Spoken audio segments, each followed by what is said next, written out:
नमस्कार दर्शकों, आदर अभिनंदन आभार आदाब नमस्कार सत श्री अकाल। आज के इस कार्यक्रम जनहित संवाद में आप सभी का स्वागत है। साथियों, आज हमारे साथ इस कार्यक्रम में है अभाना से, ग्राम दतला से जिला पंचायत सदस्य के एक प्रबल संभावित उम्मीदवार जो कि एक युवा हैं, एजुकेटेड हैं। उनसे हम चर्चा करेंगे कि ग्रामों में, चूंकि हम सभी जानते हैं आज भी हमारे देश की लगभग 70% आबादी ग्रामों में बसती है। यदि हमें देश को सशक्त बनाना है तो कहीं ना कहीं हमें ग्रामों को सशक्त बनाना पड़ेगा। तो आज हम उनसे चर्चा करते हैं क्या उनकी योजनाएं हैं और किस प्रकार हम जमीनी स्तर पर गांव का विकास कर सकते हैं। तो द्रकपाल जी, सबसे पहले हम चाहेंगे कि आप दर्शकों को अपने बारे में जानकारी दें। सबसे पहले तो धन्यवाद नेताई, ये मंच उपलब्ध कराने के लिए कि मैं एक प्रत्याशी के रूप में, जिला पंचायत प्रत्याशी के रूप में अपनी बात रख सकूँ। मैं द्रकपाल सिंह लोधी, ग्राम दतला, अभाना से 6 किलोमीटर दूर मेरा गांव है।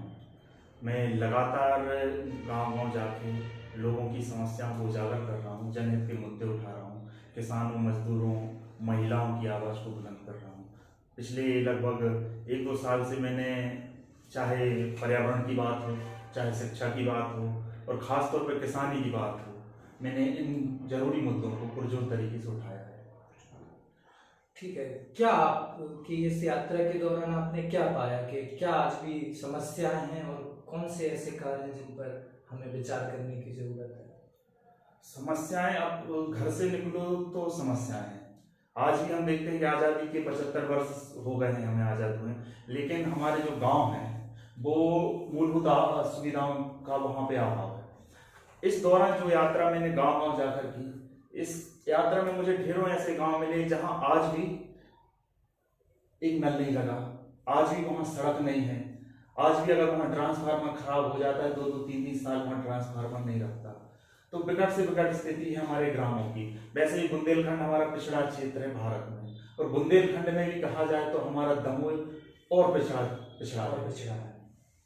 ठीक है, क्या लगता है आपको जमीनी स्तर पे? जैसे एक मैं स्वयं गांव में जाता हूँ अक्सर अनेकों खबरों को मैं कवरेज करने के लिए, तो मैं देखता हूँ कि कहीं ना कहीं सरकारी किसी की भी हो, बड़ी बड़ी स्कूल बने हुए हैं, सर्व सुविधा युक्त स्कूल हैं, प्ले ग्राउंड है, भारी भारी सैलरी प्राप्त कर रहे शिक्षक हैं, साइकिल मिल रही हैं, भोजन वितरण हो रहा है और भी बहुत सारी योजनाएं हैं। लेकिन फिर भी आज उन विद्यालयों की बात करें तो जो शिक्षा का स्तर है वह बहुत अच्छा नहीं है।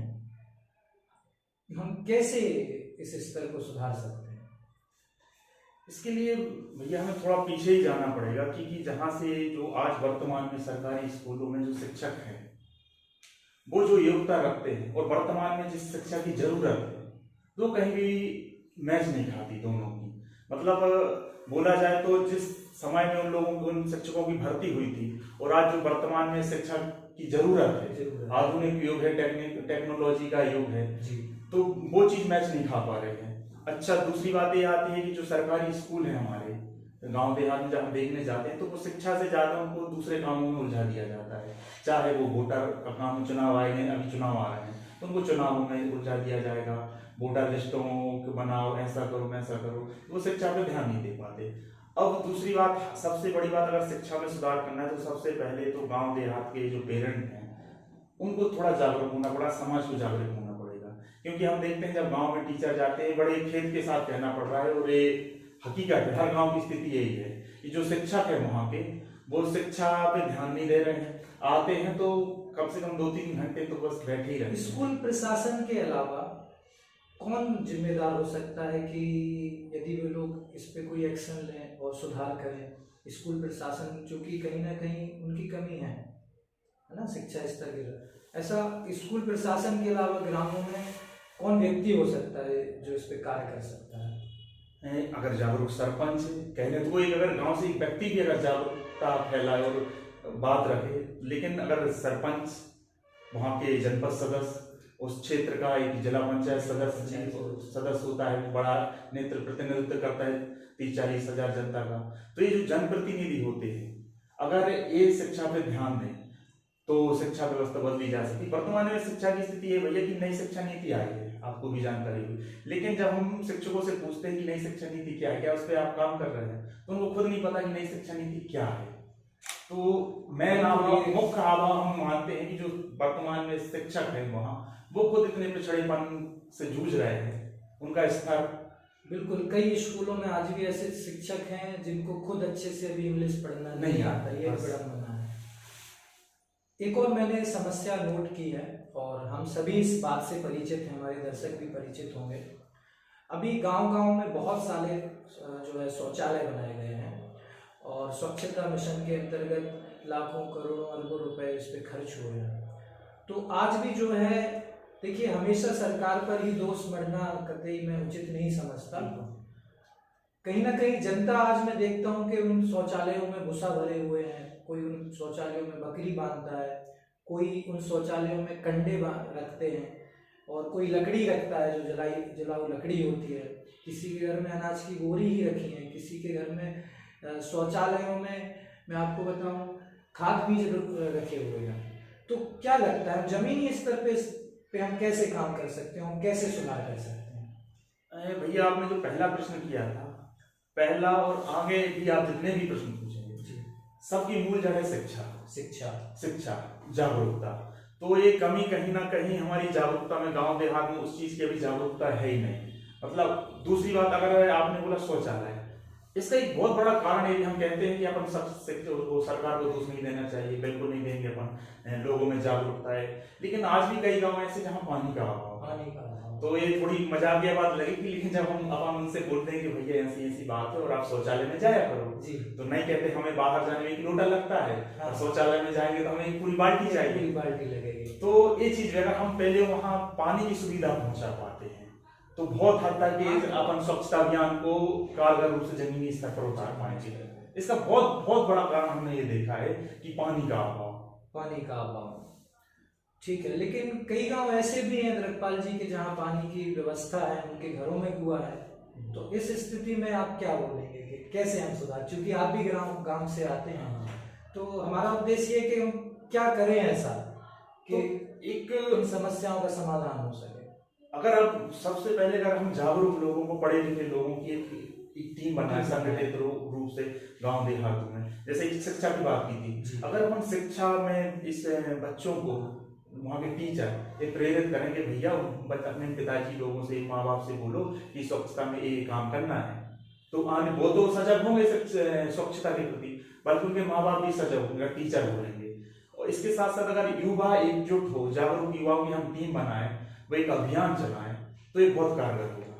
बिल्कुल, इसमें हमें जो है निश्चित ही अच्छे जो है परिवर्तन देखने को मिल सकते हैं। तो मैं प्रमुख रूप से जानना चाहूँगा कि आपके क्षेत्र की, आपको क्या लगता है ऐसी कौन सी जन समस्याएं हैं जिनके लिए आज भी ग्रामवासी जूझ रहे हैं, जो कि जन समस्याओं का निराकरण कोई नहीं कर पाया है और उन पे काम होने की आवश्यकता है? ऐसी कौन सी समस्या है? एक दुखद बात है भैया कि जो मैं बोलूंगा कि अब यहाँ हमें ये समस्याओं की बात करनी है। वास्तव में हम जिस स्टेज पे खड़े, जिस दौर में खड़े, दुनिया कहाँ से कहाँ जा रही है, वहाँ भी अगर हम ये बात करें कि हमारे गांव में ट्रांसफार्मर नहीं रखा, हमारे गांव में बिजली नहीं आ रही, हमारे गांव में शौचालय नहीं, हमारे गांव में कुटीरे नहीं है, हमारे गांव में खाद नहीं मिल रहा, तो ये कितनी बात सही रहती है। आज हमें और एक स्टेप आगे की बात करनी थी, लेकिन हम मजबूरी ये है कि हम चुनावी उन्हीं मुद्दों पर लड़ेंगे, क्योंकि अभी वो पूरे ही नहीं हुए हैं। हमारे क्षेत्र की स्थिति यह है कि आज ही हम सुबह सुबह गांव गए थे पटना को जी, वहाँ लगभग 1 साल से ट्रांसफार्मर नहीं, 1 साल से ट्रांसफार्मर नहीं रखा है। दर्शकों, ये कौन सा गांव है? ये पटना खुर्द है। पटना खुर्द गांव है, जहाँ पे द्रकपाल जी बता रहे हैं कि 1 साल से वहाँ ट्रांसफार्मर नहीं रखा, और वहाँ के जो जनप्रतिनिधि हैं उन तक इस बात की बिल्कुल वहाँ सबको खबर है, उसके बाद भी कोई एक्शन नहीं लिया गया। अब विडंबना ये भैया कि एक भेदभाव है शहर में और ग्राम में जी। अब आप कल्पना कर सकते हैं कि इस शहर में स्थिति हो सकती है, हम दमोह शहर है, अभाना क्षेत्र ग्रामीण है, तो हम ये कल्पना कर सकते हैं कि दमोह शहर के किसी मोहल्ले में अगर ट्रांसफार्मर खराब हो जाए और वहाँ 1 साल तक ट्रांसफार्मर न रखा जाए, ये बिल्कुल संभव नहीं है। लेकिन ये सामान्य सी बात है, गाँव में वहाँ 1-2 साल तक ट्रांसफार्मर नहीं रखा जाता है। ये विडंबना है। एक गाँव है बिस्नाखेड़ी, वहां सुबह ही फोन आया, जब उन्हें हमारी वीडियो देखी तो पांच पांच ट्रांसफार्मर जले हुए हैं वहां।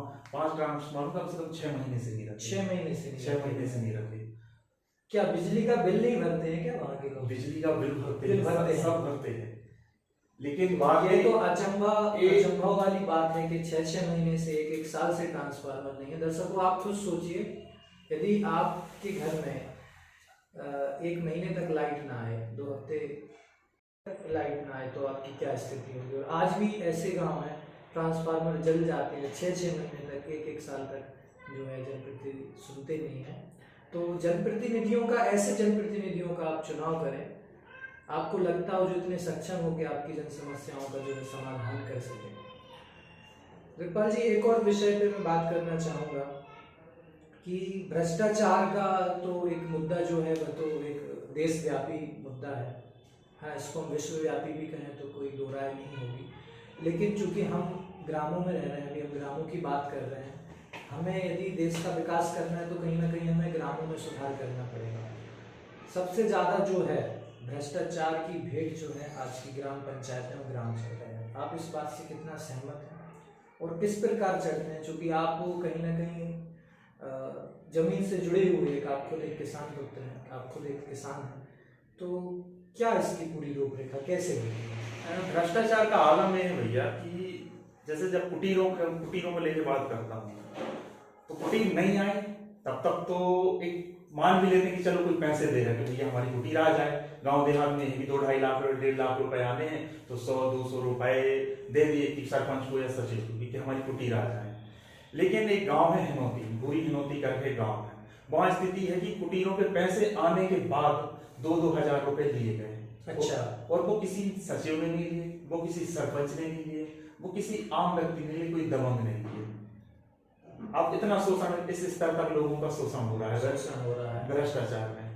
अब मूल बात यह है भैया कि भ्रष्टाचार की अगर बात की जाए तो एक आपको एक घटना और बता दें, मन को बहुत आहत हुआ तो उसको घटना सुन के।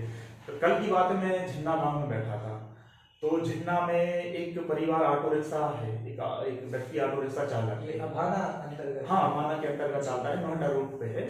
तो झिन्ना की गांव की घटना है। तो वो ऑटो चालक है, वो सवारी लेके यहाँ दमोह आ रहा था, तो मारूदाल में सवारी उतारने के लिए वो रुका। तो मारूदाल में उसी दिन या 1-2 दिन पहले मारूदाल के स्कूल से किताबें चोरी हो गई थी। अब है ही मारूदाल, ठीक है, किताबें चोरी हो गई थी। तो जब वो ऑटो चालक आया तो 2 पुलिस वाले वहां खड़े थे।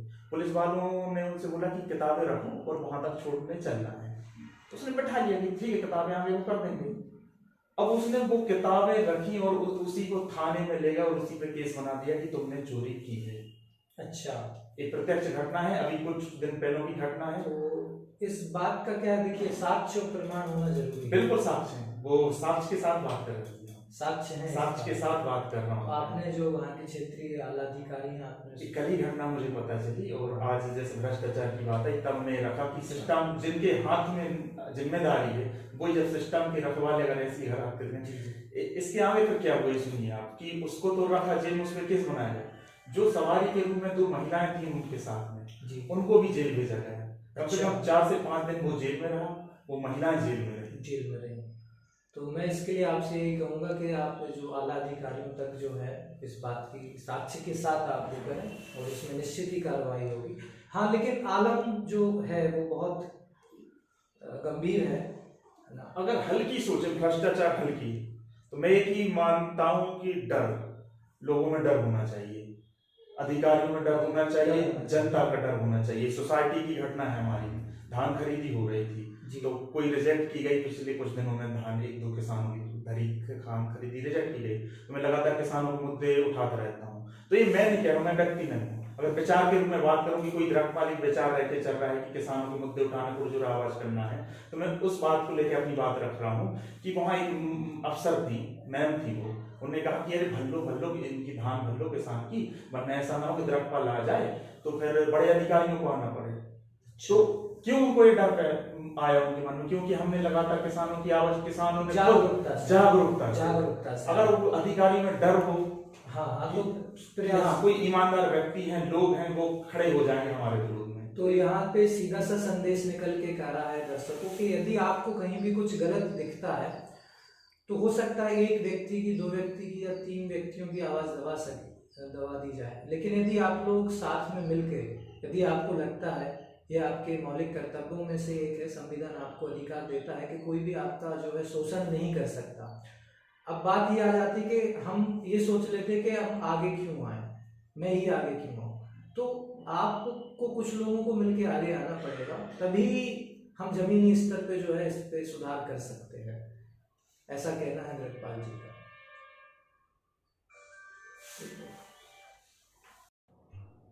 क्योंकि द्रकपाल आप काफ़ी लंबे समय से जन समस्या के मुद्दे उठाते आ रहे हैं, तो लोग कहीं ना कहीं एक समाज सेवी के रूप में आपको देखते हैं, लेकिन जैसे ही आप एक चुनावी मैदान में हैं तो कहीं ना कहीं आप पे प्रश्न चिन्ह निश्चित ही लगेंगे, और लोग कहेंगे इस बात को कि ये जो सारे हैं ये पॉलिटिकल आपके स्टंट थे।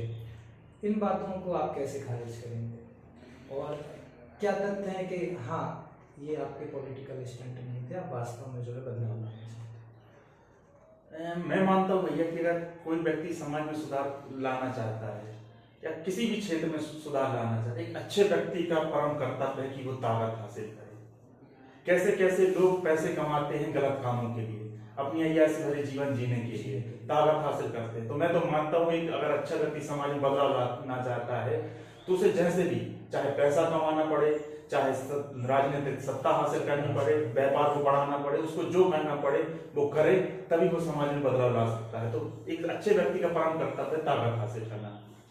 चूंकि मैंने काम किए कि लोग कहने को कह सकते हैं, कहते भी हैं कि राजनीतिक स्टैंड के लिए कर रहा था, ऐसा कर रहा था, वैसा कर रहा था।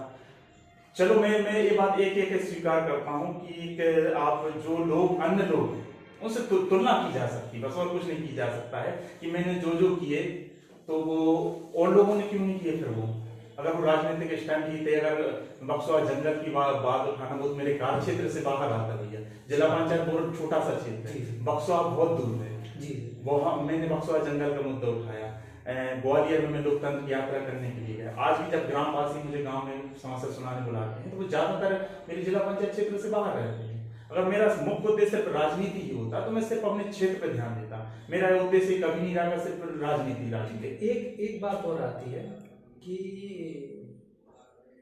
कभी भी चुनाव के पूर्व जो भी संभावित प्रत्याशी होते हैं, उम्मीदवार होते हैं, इस बात से आश्वासन देते हैं कि हाँ हम आपकी जन समस्याओं के लिए कार्य करेंगे और निरंतर उपलब्ध रहेंगे। इस बात से आप सहमत हैं? बिल्कुल। और इस बात से आप कितना सहमत हैं कि चुनाव होने के बाद जो है उनका रवैया, उनका बात करने का तरीका, उनका एटीट्यूड हम कहें, उनके सोचने का तरीका, जिन गांवों में वो 10-10 बार जाते हैं और जनप्रतिनिधि बनने के बाद जो है वह नहीं जाते हैं, जन समस्याओं को नहीं सुनते हैं और उनका जो है रवैया टोटली चेंज हो जाता है। इस बात से आप कितना सहमत हैं? 100% सहमत हूँ और यही वास्तव में हो रहा है।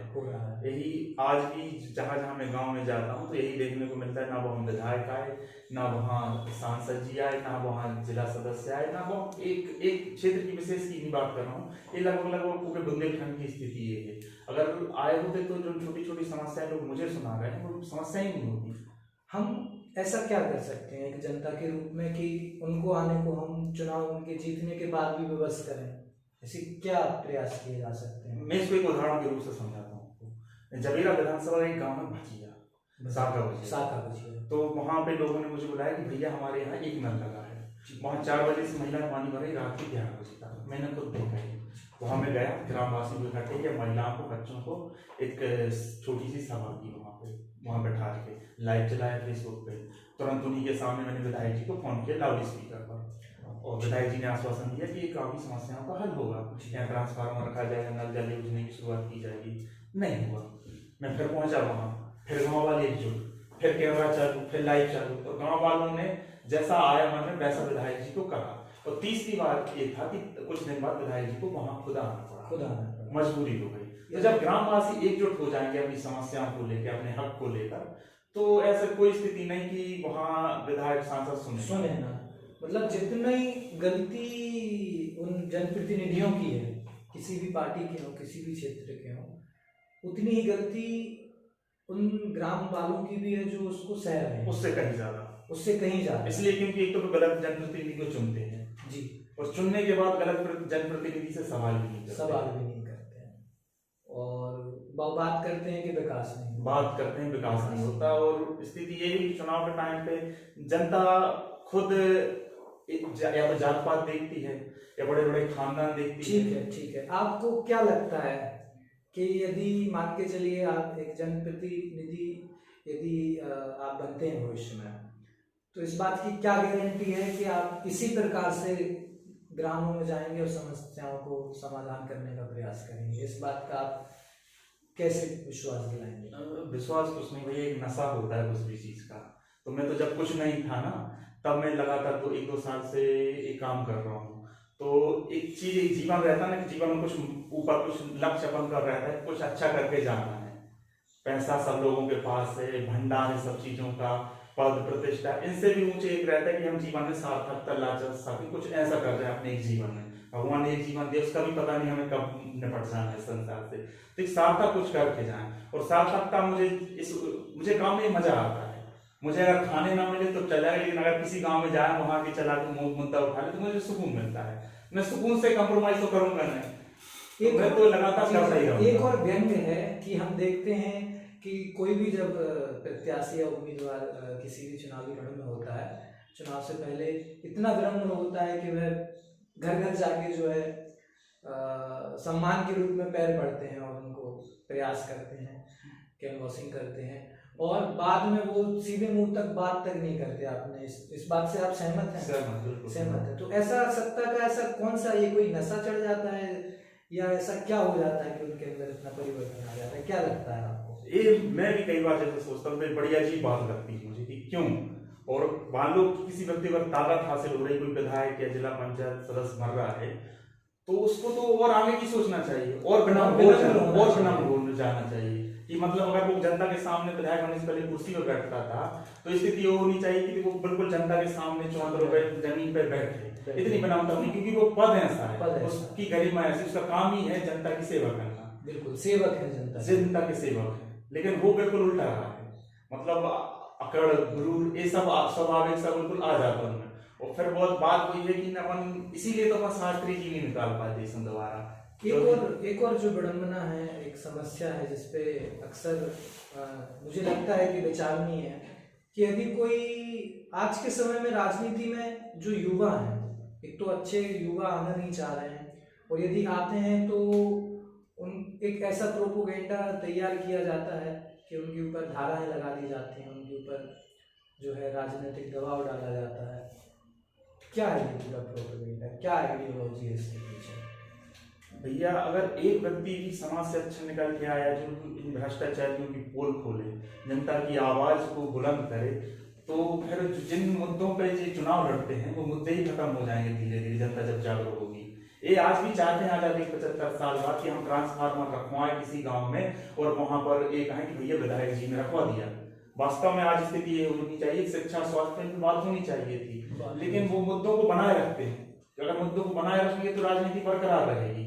और जब कोई ऐसा युवा अलग से निकल के आता है तो उसका शोषण किया जाता है, क्योंकि वो भी या तो सिस्टम में मिला लो, उसको अपने जैसा कर लो, और या अलग से तो उसको इतना कुचल दो कि दोबारा उठ ही ना पाए।